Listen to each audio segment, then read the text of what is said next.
Sa araw na ito ay pupuntahan namin ng aming grupo ang isang lugar na minsan lang mapuntahan ng mga tao. Isang lugar na napakalayo sa kabihasnan. Ang lugar na ito ay isa sa pinakamakapal na kagubatan ng Western Samar. Sa araw na ito ay sasamahan ako ng aking mga pinsan patungo sa kagubatan. Pagkatapos uminom ng tubig at makapagpahinga ng kunti, usap-usap muna kami dahil nasiraan kami ng mga dala at diretso na kami naglakad hanggat ginabi na kami sa daan.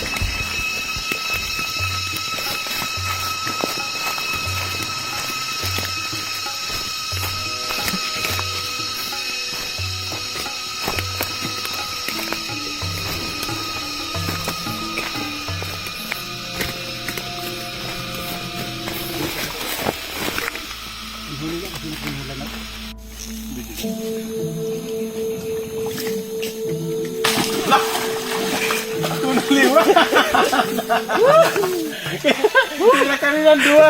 Mari ka. Kadop na liwat. Nagburo-buro lang at bukas. Ulos nutot po. Seryoso. Di na rin. Kita ini.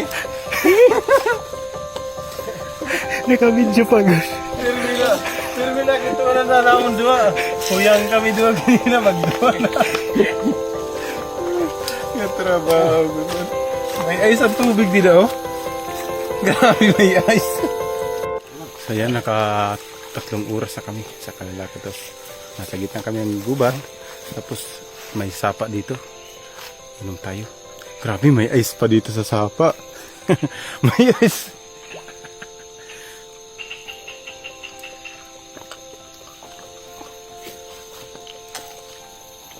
Tatay ni Dinhi. Sobra. Sarap. Dito ako nabangga kagabi. Yung ulo ko. Dito nabangga yung ulo ko. Yan, dito ako nabangga kagabi. Ingkat ko na. Ako lang. Yan, dito kami sa gubat. No? Mabango. Kaningag. Kaningag. Mahamot. Oh. Baga mainin kuan sinuro. Kabalit istro din ha. Diba? Istro. Ni. Auwan pangaod. Anlit. No.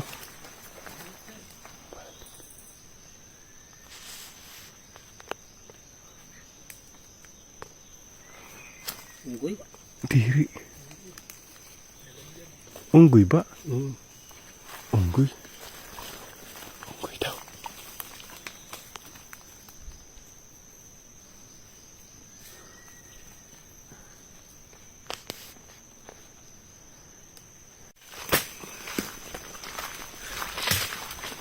Lalaki ng puno dito. Lalaki. Lalaki. Dami ng mga puno. Waray di pa mga puno, waray ginlalabtan nga gin tutumba gin tutruso sinso chinso.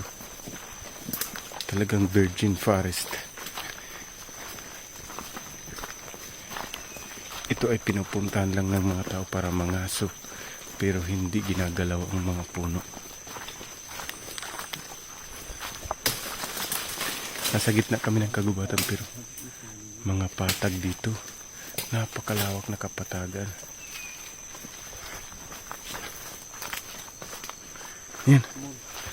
Katmon. Oo. Katmon. Daming prutas dito. Oh. Prutas. Katmon. Nagsilaglaga na sila. Pagkaon ito. Maasim. Galing sa taas yung puno na yan.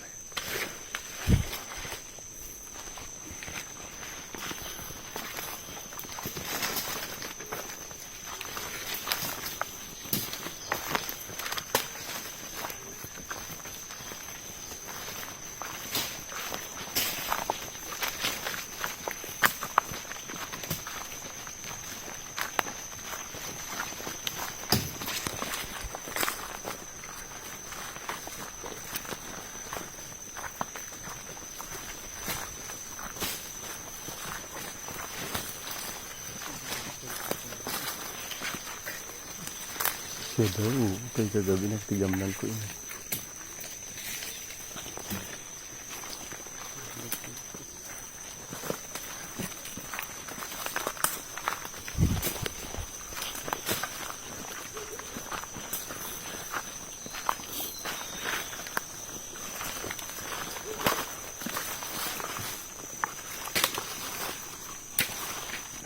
Ay, nakakita naman kami ng mga bunga ng ratan. Bunga ng ratan, oh, parang kalapi.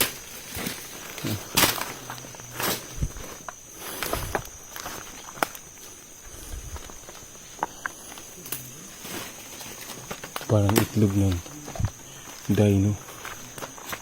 dinosaur.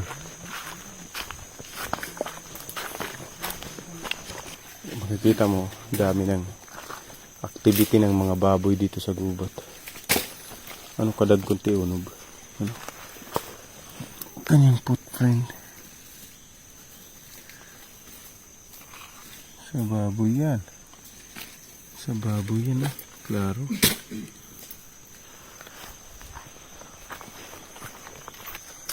Yung puro na malaki, oh. Parang pag makita mo to na namatay, baka sabihin mo yun ng tao. Kusang namamatay na lang to sa sobrang laki na nila. Sa ilang taon ay lumiit na sila. Walang tao dyan na nagputol. Talagang namatay lang yan. Grabe, no? Nasa gitna kami ng kagubatan na isang araw ang lakad papunta dito, pero napakalawak na kapatagan. Liliparan na yung kalaw sa taas.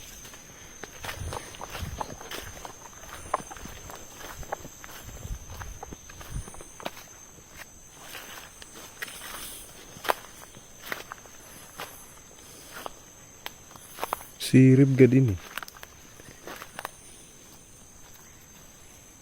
Yung isa namin kasing kasama, hinihintay pa namin, kaya gumawa sila dyan ng tanda para pag dumaan siya dyan, alam niya na nandito kami.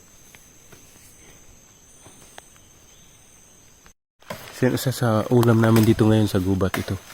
Kasi wala kaming ulam, naubos yung ulam namin, nakalimutan namin bumili.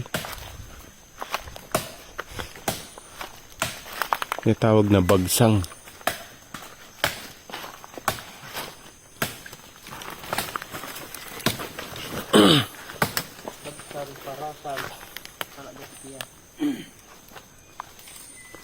Ta, parasan uway adto.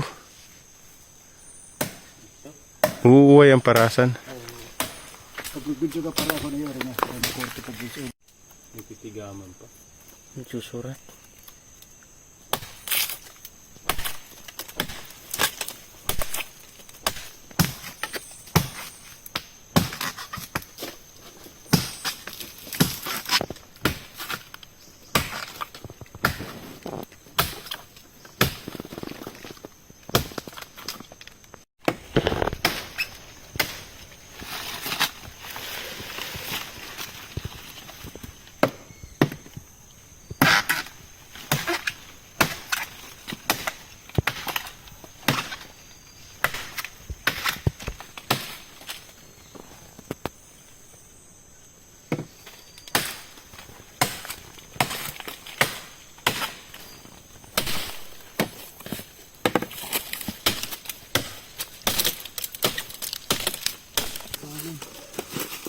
Wala man.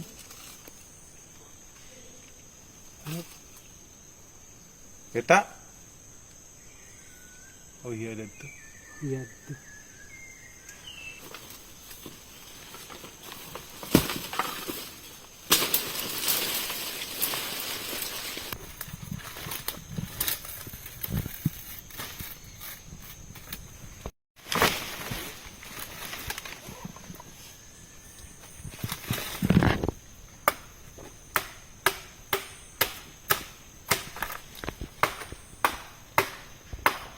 Itu kali ya.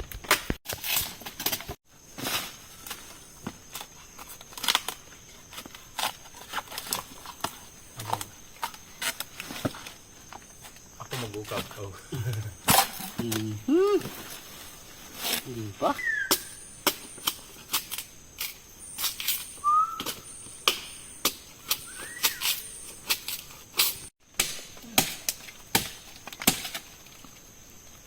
Angat na.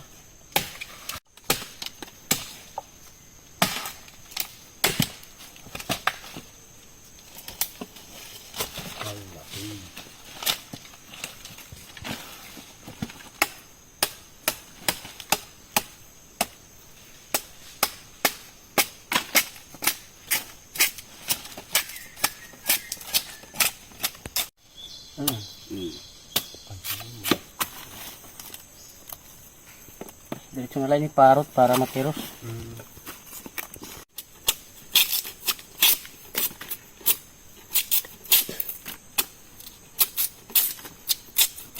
Tama ito, sala.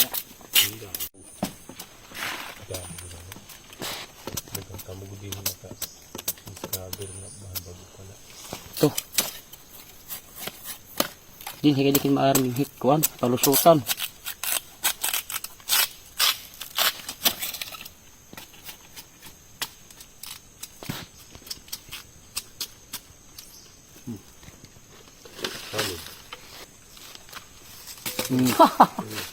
Kurangin mga dahon kaya sa nabari pa.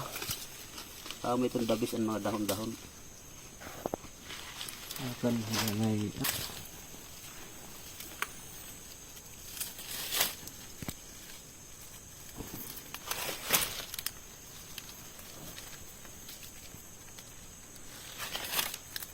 Hindi yan sa sundang kayo makarawd.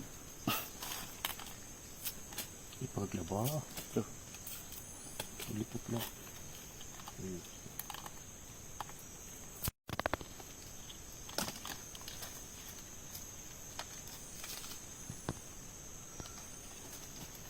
Ano pa? Nakaragula. Maghulog pa ko din. Ang mga dahon kasama. Kaya pag pinatagok. Matagok na.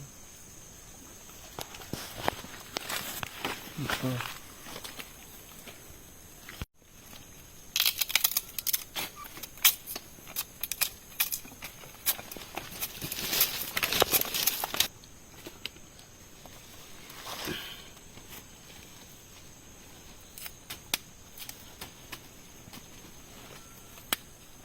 Ganda.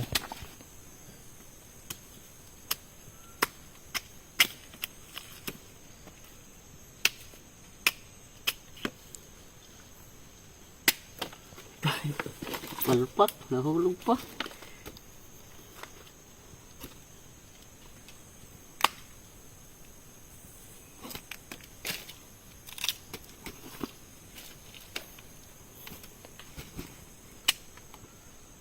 Tigat.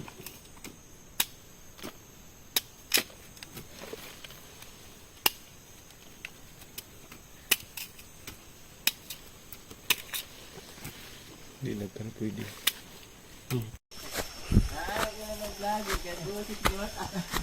Abo yun lang. Abo man karon. Sige takikan ito, meron tukar nga bagan. Maka tukar nga bagan madagara ka pag tinamati. Hindi na kami. Tama na amon. Tapos kuha dito nga samtang nagikinita ka iton. Ubo dito nga uway. Pausa ka nga. Basta. Pausa ka nga wasig ka. Ano ba? Wag mo man yan. Hati din nagkikinitaan. Pero Adin anibong. Ganito ang lawas. Sa pangatlong araw ng aming paglalakad ay nakakita kami at nakarinig ng mga huni ng ibon na malalaki dito sa ilalim ng kakahuyan sa gitna ng kagubatan. Ang ibon na ito ay kung tawagin ay Kalaw.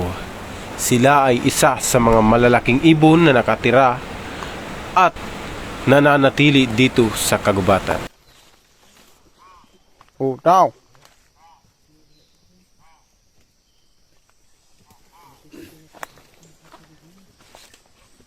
Kumita na ka manitsura gyapon.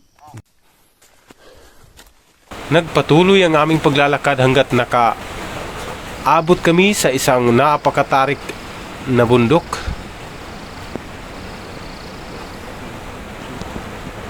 At nakakita kami ng napakamahal na kahoy na kung tawagin ay agarwood. Nakakita kami sa unahan ng mga halaman na pinagkainan ng usa. Ito daw ang halaman na ito ang kinakain ng usa. Makikita sa mga halaman na ito ay putol na ang kanilang udlot. Sa ayon kay Kuya Efren, ito daw ang paboritong pagkain ng mga usa. At sa unahan, nagpahinga na kami dahil sa sobrang pagod at nagugutom na rin kami. Masyado alas 7. Malas doon sila? Alas 8 kita ginikan. Tapos na. Hindi pagikan tayo dito natin, ilistambayan alas 7. May tinapay kami nga dala. Mga doha pa ano kuya ka oras kanto? Sa Bermuda doha pa ka oras. Hindi ko napansin na yung paa ko ay kinagat na pala ng mga makamandag ng mga maliliit na hayop. Yung tawagin ay linta or limatok dito sa gubat. Nagpatuloy kami sa paglalakbay hanggat narating kami sa isang puno ng kahoy na mananakop na kahoy na kung tawagin ay China iced tea. Para siyang China. Gusto niyang sakupin kahit hindi sa kanyang puno. Sa kanyang lugar, oh. Magkaiba talaga silang kahoy. At sa unahan, makikita natin na napakaraming naglalakihang puno. Ito namang isang puno na ito ay nakita ko, sayang. Kasi ang laki pa naman, kaso namatay na lang siya. Nasa unahan din yung naglalakihang puno, no? Hindi naming lubos maisip na sa ganitong lugar ay napakarami palang naglalakihang puno dito. Hanggang napuntahan namin, narating namin ang isang lugar na playground ng mga baboy damo. Tinanong ko si Kuya Efren kung anong ginagawa niya sa puno. Bakit niya ito ay sinusugatan? Sabi niya, ito daw ang tanda kung halimbawa bumalik kayo dito. At sa hinabahaba ng lakaran, narating na din namin ang lugar na kung tawagin ay Bermuda Forest. Isa lang ito sa bahagi ng Bermuda Forest na gusto naming puntahan. Subalit, hapon na, nagpahinga na kami dito sa kuweba na aming tutulugan ngayong gabi. Ika nga, sabi nila, pag minamalas ka nga naman talaga, napakahirap ng pagdadaanan mo. Malas na kung malas. Buti na lang, hindi tumigil sila Kuya Efren at Kuya Ata sa paghahanap ng tubig. Malas ng buhay namin ngayon. Maray tubig. Luho ang kardero, nagintuunan, nagtitinuro, hanggang kay waray tubig.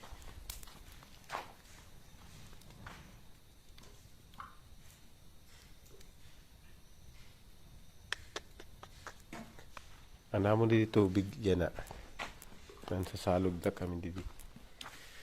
Kasi ito na ang pinlalauman na maiinom.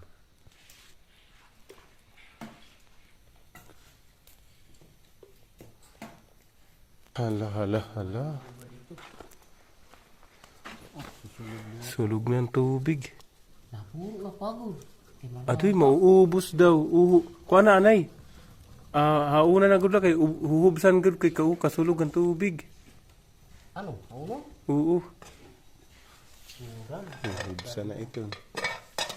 Tay. Di na igo. Nadarila. Lain lalagyan niya. Dire kay Hindi na naigo. Ha? Kay mga na kita. Mga problema. Hindi ba nang usabaw kasubrado?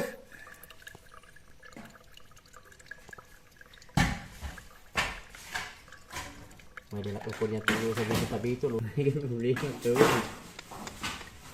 Undang na. Kami da. Sik. Ano, hinubsan na waray. Di na may maluto. Ano pa? Di na maiyak. Na may waray kit tubig. Dili pa pamara ko kuan Adaw pan tubig ari udamo di nga natirok. Sina Pamarala ni dito. marunta. Pag wari na maturo, ibutang tanadi. Di ba? Di ba may kuan, may Tukagi, babutang ka na ito sa bawah. may chance pagyap mabuhi. Mana oran na, may dala tubig.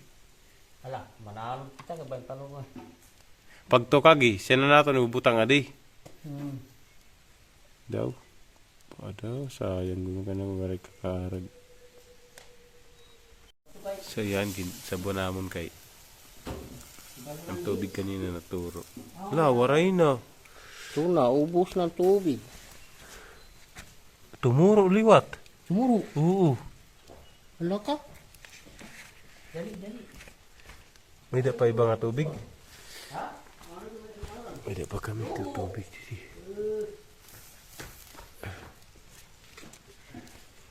Kuha dito tubig nga taroyo. Kinabuhi ta. Adoy, takay dikat maluluto. Nining kalibutan. Umalubog ano? Tula. Mga buhi na tao. Di man Taliwat ni kardiro ngayon. Kaya may sisiri nga. guti-guti ala. Takpi dayon. Paluto ito. So natin oras alas 5:30. Kailangan natin magmidyas antes lumarga kay Friend! gindadak-an kitahan. Tutukuban mga limatok. Na atake aton mga tiil. Wala kam kakuluptok ba? Wala man kam. May butas man kam. Ako duwagod man nakatukob akong tiil. Nagmidyas na di naman. Bili ng galon pre, bili ng galon din.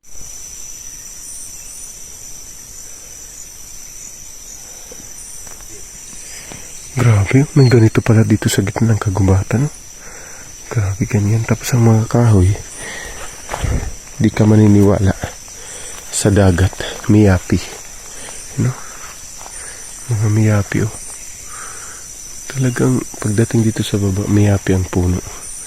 Tingnan mo. Oh, kita mo? Miyapi talaga yan. Oh.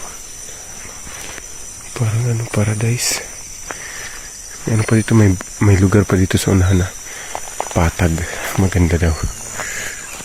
Ito ang tinatawag nila na Bermuda Grass Mountain or Bermuda Mountain.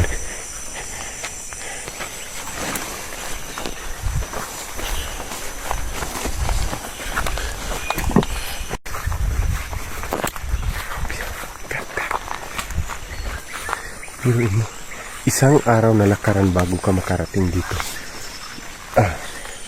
Pero di ka makakarating dito ng isang araw lang. Kung lakad lang ba, isang araw talaga. Pero 5 oras na lakaran, di ka kakayanin. Magpapahinga ka sa Campo Uno. Pag Campo Dos, punta ka na dito. Yan.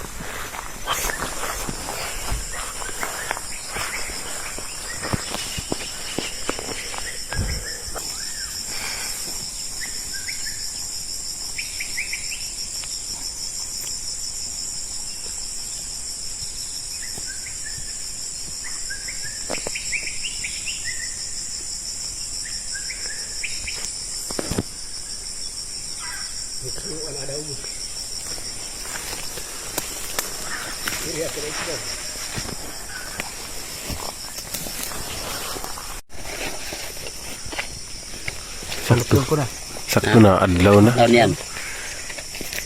Ibidyohon ta ng drone. Mapiyadi kay birik kita malilip ang ulo, birik-birik.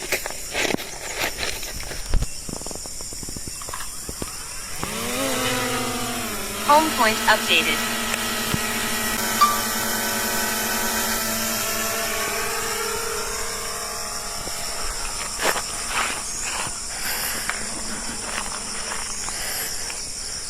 Ano, Max altitude reached.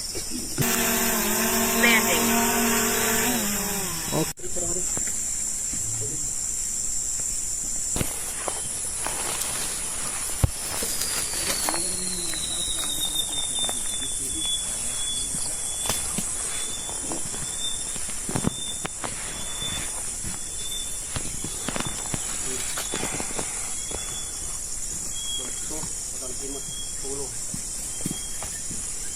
Ayan, may center dito na bato na nasa gitna, napakaganda ng view.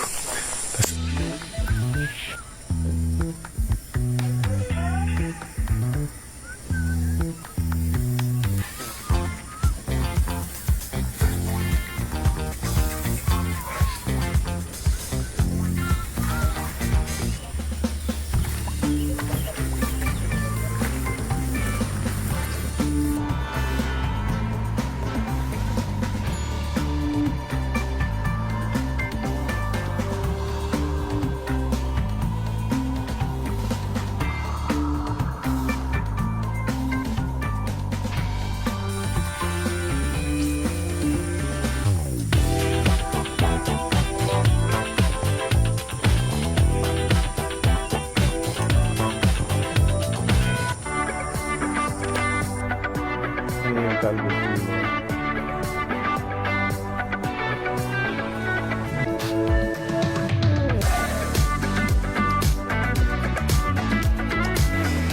Sa wakas, ay nakita ko rin ang naririnig ko na sabi-sabi ng mga tao na isang lugar na nasa gitna ng kagubatan na napakagandang lugar.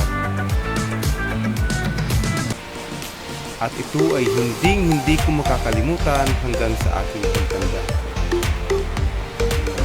Wala man tayo dito sa mundo, ay patuloy na babalik-balikan ng mga tao, ng mga bagong henerasyon, ang isang lugar na matatagpuan mo lamang dito sa Samar na kung ikukumpara ay para itong nasa New Zealand.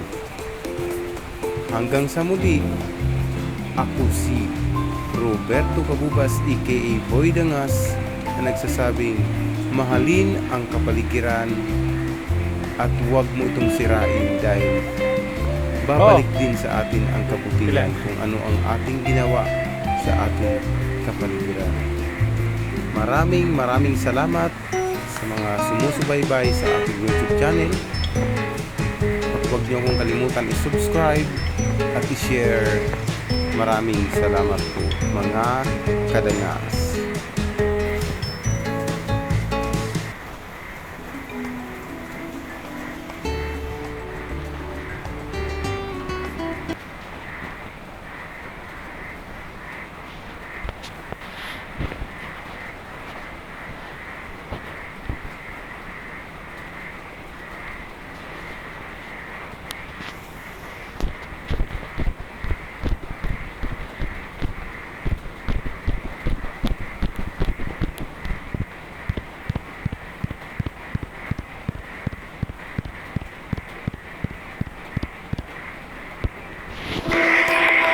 Na ito ay pupuntahan namin ng aming grupo ang isang lugar na minsan lang mapuntahan ng mga tao.